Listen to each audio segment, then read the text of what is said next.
look at what you've done, look at your progress, and watch yourself steadily increase and get better, becoming a better version of yourself. Like that's the hustle for me. That's why I do it. It's like I just want to, strive for something better. I want to become a better version of myself in every way. And so obviously business and working out and cardio, that is how to do that. So yeah. I think it all comes down to just looking at yourself in the mirror and just saying that you're proud and happy. What's going on, guys? Kelland and Mark Wilson, digitalfreedommovement.com. On this podcast, we got a funny one for you guys. The title of this one's going to be called Sports Cars, Sexiness, and Luxuries. Okay, so Mark and I are going to be diving into, let me change the view here.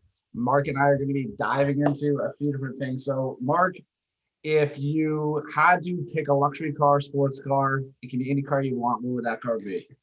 So I'll say that in a second. We want to know your guys' answers too. So email us at info@digitalfreedommovement.com. We want to know what you guys would answer to these things. And if you are watching on YouTube, put the comments in the comments section and let us know if you're totally off base with what we have to say. Like we want to know from you, like what's your opinions on all this stuff. But for me, like if I could pick any car, like in the world, I don't know, like I could go all the way up to Rolls Royce and stuff like that. But I've always, my dream car has always been a Bentley. Like I've always really, really wanted a Bentley. I don't know why. I know it's not like a Lambo or Ferrari, which most people's opinions, but the next car that I buy, and I know it's the next car I buy, it's going to be a Bentley. That'd be a Bentley. Oh, Mark, your Jeep, they're so plush. For me, what about you, Cal? I think I'm pretty basic. I think it would be a Honda Civic. No, it's a Lamborghini Aventador. I guess. What color? Orange and black. Nice. Actually, no, green and black. So this is DFM color. Yeah. I actually saw like I think it was a Cadillac yesterday when I was driving through this mall, and they just deckled right out their company all over this, and that's what I actually had envisioned, like us doing that with a car, like green and blacking it out with like live free. I think that would be so cool, right? Oh, dude. We'll just we'll buy one for the company. We'll just write it off and we'll share it. Sean will take it out for us, right? Yeah, there you go. Yeah, Sean will be like, Dad. That's an inside thing, guys. Sean is he's with DFM here, and he's like at Mark's house all the time. He pretty much lives there, and so Mark decided to pretty much adopt him as his son. Anyways, okay, so the next one, let's talk about sexiness. I feel like this is going to be not a controversial topic, but teach their own. We all have our own opinions. But the reason why we're discussing this is Mark and I were literally just talking about it. So I feel like we're going to talk about both men and women, and both sexes, guys, and all the sexiness. Right. So we want to know, what do you guys prefer? Like if you're female, male, what do you prefer in a male or female in regards to body type? So, for all you ladies out there, do you guys prefer the dad bod? Do you like a guy that's muscular, maybe skinny, slim, or maybe that's a better word for it? What do you guys prefer? I know for me, for women, actually, I'll just get personal with you. I'll bring Kristen into this. So I'm sure she'll enjoy that, right? Yeah. This summer, my girlfriend, she is just shredded. Just like she had a 6-pack abs, just cut up, peeled out of her fucking tree. And she looked good, but I prefer how she looks now. So obviously we did a good bulk in the wintertime, and she's put on like 25 pounds. And her butt got bigger, her boobs got bigger, and she's still got a flat tummy. Her abs are kind of gone, but she has a flat stomach. And I think she goes, oh, like we're gonna do a cut, we're gonna get like super, peeled for summer. And I told her, I'm like, I think you look much better and more attractive now, right? But at the end of the day, it comes down to, it's not about what I want, it's about what she wants and what makes her feel happy about herself, right? But I'm just saying, like, I feel like Mark, I'm going to ask you the same question here right away, but I feel like me and Mark have the same personality, or what would you call that? We like the same features. We like, a lot of us guys out there, like you guys, like you ladies, you guys do not need to be a twig. Like, and some guys might like that. I personally don't. I like to have a little something to grab onto. You know what I mean? Like, Big features, bro. Yeah, for sure, man. I'm the exact same way, and it's funny because I was just having this conversation with my wife last night, and I'm a big features guy. Like I'm not about the yeah. I live that Sir Mix-a-Lot lifestyle. Okay, like baby got back, like Cosmo's got nothing on them, right? And, I like that. That's how I like it, and I'm actually currently doing a diet or meal change right now, and it's pretty crazy. But my wife was talking about potentially jumping on the train with me, and one of her friends did it, and she lost like 20 pounds in like a month. And I was like, babe, I don't think you want to lose 20 pounds, because when you lose the bulk, when you're a woman, you lose other features. And I'm a butt man myself. I like it, so I don't want that stuff to go away. I want the big bold features. So like I was telling her, like don't shoot for 20 pounds and then be unhappy. Shoot for like 5'10" and just be comfortable and happy with how you look, right? Yeah, that's right. Okay, here's a question for you, Mark. How big of a butt is too big? I don't know if like there is too big, or like I've noticed one. I mean, but there's a difference between like what kind of butts there is. But I like a big round booty. The apple bottom jeans is what gets me, man. It's for me. It's the curvature. It's that nice little fold under that butt cheek. Yeah. Hourglass, bro. I like it. I like the hourglass. That's it. or of the bodacious kind of vibes. Love it. Awesome. Again, for you ladies out there who are tuning in, send us some emails, info@digitalfreedomroom.com. Tell us what you look for in a man's physique, whatever that might be. If you have any stories to go along with it, we'd love to discuss that maybe on the next podcast. But yeah, okay. So anything else you want to add on that topic, Mark? Man, like not really. And for me, like for guys, like how I like to be shaped is I grew up super skinny, like you skin and bones kind of way. Like I could eat McDonald's 7 times a week and not even gain a pound. I was definitely fortunate that way. And then 25 hit, and I definitely got that dad bod going on. Even before I had kids, I had the dad bod going on. So yeah, I think for myself, I don't want the 6-pack lifestyle. Like that doesn't sound like something that I can maintain anyways, because it's all about commitment, right? Like you not only need to like aspire to have something, but also be committed that you have that. Because if you are not happy living that lifestyle, you're not going to be able to maintain it anyways, right? That's right. You have to choose a diet plan and an exercise model that's conducive to your life, right? To keep those goals. But yeah, actually, while we're on this topic, I was a fucking rail when I was a kid, just like gross. And especially when I was like 19, 20, had went down the wrong path, got into drugs and stuff like that. I'm 6'2", guys, and I weighed 140 pounds, 6'2". So you can imagine what I looked like. It was gaunt. It wasn't a great look. And then I got into bodybuilding and stuff like that, put on some muscle. And even then I did a crazy cut in like when I was 23. So that would have been like 7 years ago. Just shredded out of my tree. It's like 8-pack abs, just shredded. But I look back on those photos now and I go, ew, because a skinny dude with abs is like a fat chick with tits. It's like, you know what I mean? You know what I mean? So I decided to, and now being, just turning 30, I was able to hit over 215 pounds, and I'm aiming for like 225 lean. So that's like, my, dream body or goals. But it's, it's nice just to simply look at what you've done, look at your progress, and watch yourself steadily increase and get better, becoming a better version of yourself. Like that's the hustle for me. That's why I do it. It's like, I just want to, strive for something better. I want to become a better version of myself in every way.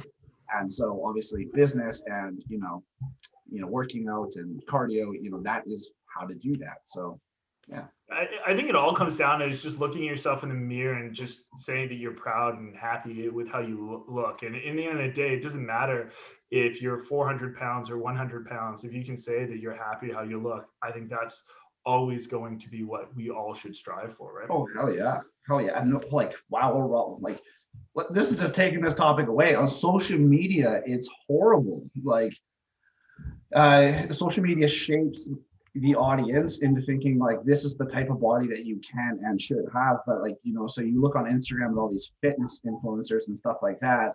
And what a lot of you guys don't know is that 1% of them simply have really good genetics and a great work ethic, but 99% of them are, you know, they have millions of dollars to spend on, you know, nutrition and the best coaches and stuff like that. Not only that, but at least 90% of them are taking anabolic steroids. So, and they may claim natural and all this, but the fact of the matter is that, you know, media has put such a bad view on the use of anabolic steroids, which is why they're not coming out and being honest about it, right? They'd be crucified. They could lose sponsorship deals. They could mess their whole career up if they say, "Hey, yeah, I take steroids." So it's interesting the way you know, social media kind of shapes all of us in the media in general, whether it's social or TV or radio or whatever that might be, right? But yeah, like Mark said, you just got to be happy with yourself, and as long as you are happy with the way you look, at the way you feel, well, then that's all that matters. Yeah, don't compare yourself to other people either. Like in the end of the day, like you are your body and we are our body, and don't ever in any aspect of life, right? That's right. Oh yeah. All right, Mark, if you had to choose an animal or a pet, aka companion, what would that be? Could it be like tiger or something like that? Could Oh, I be? I was gonna say tiger, dude. Oh, okay. I won't go tiger. If I was gonna go like basic, if I was a basic bitch here, I would say French bulldogs. I love French bulldogs. I've had them before. That's my favorite type of dog. It's French bulldog. Me and my wife constantly get in arguments. I think currently she's on wiener dog or dash hound. So maybe we're gonna get 2 dogs pretty soon, just so we can both be happy. But right now we haven't decided if we're gonna go either one of those routes. But if I didn't, and I wanted to go like a cooler way, I don't know, man. I think I'll go with a monkey. I think a monkey would be pretty cool. Just like the little monkeys, like the one that was like Ross Geller had in Friends. I forget his name. I think it started with an M. What do you remember what his name was? Not a Friends guy. But that's probably what I would go with if I was going more exotic. I would come at you like a spider monkey. I'll hop up a Mountain Dew. Your shit, Chip. That's a good one, dude. I'm like borderline between spider monkey or, you know, Siberian tiger. I think that would be badass. But if I were to get a tiger, I'd have to move out of the country because you can't have tigers in Canada. So no, in America you could. America, yeah. Like a sort of refugee. Like what was that guy with Carol Baskin? What's his name? The Tiger King? Oh man, I can't even think what his name is. There you go. Coach Kell's gonna start an animal habitat. Oh, too funny. Too funny. So if you were gonna go unexotic, what would your unexotic? Would it just be Karen? Would Karen be your ideal pet? Karen's so fucking cute. She's not in here right now. She was on our last podcast though. She was jumping all around. If you guys don't know, Karen's his cat. Yeah. No, you actually don't. Well, Karen, as amazing as cute as she is, I think I'd choose a raccoon. A raccoon? A raccoon. Those things are dangerous, man. If you get them when they're babies, like you domesticate them, so they're fine. But yeah, they are vicious. But like you gotta steal a baby or something. I've never actually seen somebody with like that as a pet. I mean, I've seen like even pigs as pets and stuff like that, but I've never seen the raccoon. That's interesting. Or a raccoon. All right, ideal living location. So if you could live anywhere in the world, where would it be and why? Well, I'll let you start off with this one. I don't want to hog the spotlight and start saying all my stuff first every single time. I'll give the floor to you, bro. Okay. If I had to pick, guys, honestly, I would choose BC, right where I am now, or somewhere within like British Columbia or the Lower Mainland. And the reason why is because there's everything here. It's beautiful. There's lakes, the ocean, tons of trees, forests, mountains. It's so freaking beautiful here. It's insane. But if I had to choose a place that was outside of Canada, I would probably move to Thailand because Thailand's amazing as well. I spent a month there in 2017, and I can't wait to go back. It had a lot of like everything to offer as well. It had mountains, it had beautiful turquoise water, amazing weather when it wasn't tsunami raining out, or not tsunami, but what's it called? When it rains really hard, it's called monsoon. Monsoon. So yeah, I'd probably be Thailand it wasn't allowed to be Canadian or BC. Is there a specific region in Thailand that you would go to? Yeah, I think I'd move to Koh Lanta, which is a larger island close to Koh Phi Phi, which is everybody knows where that is. That's like the party island. Koh Lanta is just a lot more slower and calm and relaxed, and it's still amazingly beautiful. It's got elephants and the whole nine. That's awesome. So would it be like more hut-like, or like what would kind of your ideal house be like? Dude, Well, where are you? Dude, they have like such modern, like everything there. Like we got a hut on the beach. It legit looked like a hut. You walk inside, it's like marble floors, like stainless steel appliances. It's like boss as fuck. Like, so yeah, like on the outside, it's like, oh, it looks like a hut. On the inside, it's like, damn. I know there's some crazy ones, right? So is that like the ideal house that would be like that you'd have, or would you actually want like a real house? I get like modern architecture. I very like boxy architecture, like some ball and all glass and stuff like that, right? All glass and chrome, baby, and black marble. I love it, man. I love it. For me, I do like BC as well. Like I wouldn't want to live in the location I'm at right now. It's too suburby for me. I live in the suburbs, but I would prefer to live more like on like a lake front or something like that. Kel and I have shared some locations for a potential move, but that's what I would prefer. But staying in BC, I love the weather in BC. I wouldn't mind that. If it was still like more of North America, I love Arizona as well. I think Arizona is killer. Like Lake Tallahassee is just love that place. So in North America, those would probably be like the two kind of places that I would go. If I had to go more crazy out there, I don't know, man. Like there hasn't been like a location that I've traveled to yet. I mean, I love Salulita, loved it. I don't know if I could live there though. It would be a good vacation place. So I wouldn't mind like a place in like northern Mexico as a vacation spot for me. I could mess with that. There you go. I haven't been that north, like Puerto Vallarta, or actually Cabo. That's what I meant by like north or whatever, like around the Puerto Vallarta area. Yeah. That's like central West Coast. Bad with the geography. Geometry. I like Western Mexico way better than the East Coast by far. It's less touristy. It's more traditional, I guess. Cool. Fair enough. All right, the last question is, what do you spend your excess money on? Like, what are some of your luxury items or interests? So if I gave you like, I don't know, $500,000, $100,000 right now, what would you do with it? What would you buy with it if it was like spending money? Oh man, many different ways. If my biggest guilty habit is watches. I fucking love watches. Like one of my favorite movie scenes from any movie ever was Doctor Strange, when he like at the beginning of the movie, are you okay, bro? The water splooshed up into my eye. I legit got that on camera too. That's awesome. Oh, love it. Yeah, that should be the cover photo. Is just how your face looked right there. I'm like crying. Too funny. But yeah, no, my biggest guilty habit is purchasing watches. I love watches. I would love to get the exact same drawer as Doctor Strange had in the movies, and then otherwise. I love business is my other guilty habit. So buying more businesses and expanding our empire would probably be the ways that I would do it. So watches and building the empire.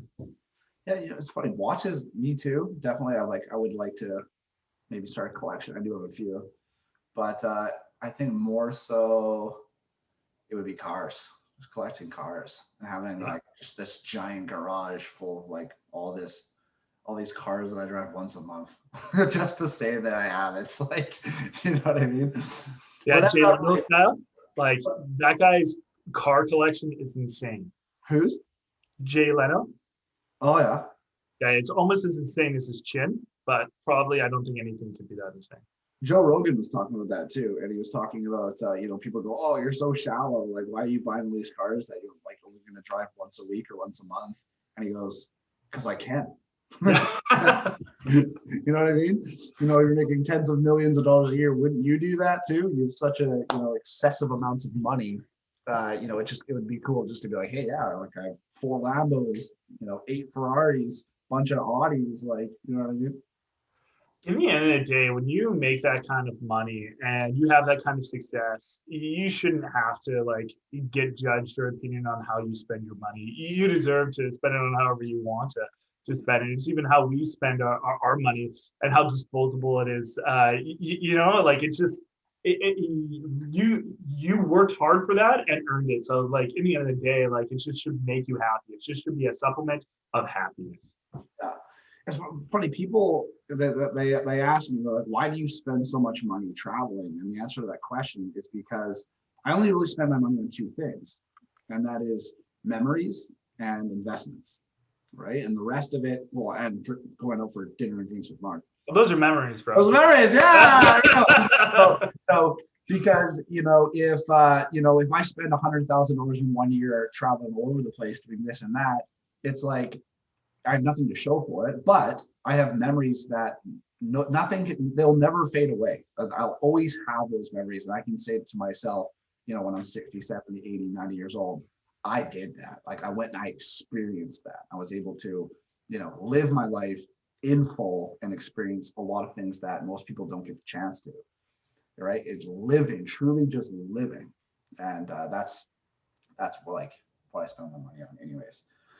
So I think that's awesome. And I mean, if it wasn't for COVID, we would have that lifestyle still, that we could go to Mexico tomorrow if we wanted to. And I think that's the way that it is if you're not living a life of happiness, if you're not living a life of joy, and you're not spending the money the way that you want to, because you're so tied down to just surviving, you need to make a change. And that's the way that Kelland was brought up. I was brought up. It wasn't like we were some lavish guys like coming up in the world having these like hand-fed silver spoon dudes. It was just, we had that life and we wanted more for our families, right? So we made it happen. And if you don't have that happiness and you don't have that joy or the disposable income to provide all that, then it's as simple as making a decision and putting the effort in, right? But you just have to be dedicated to that craft to be able to make that high income skill work for you, right?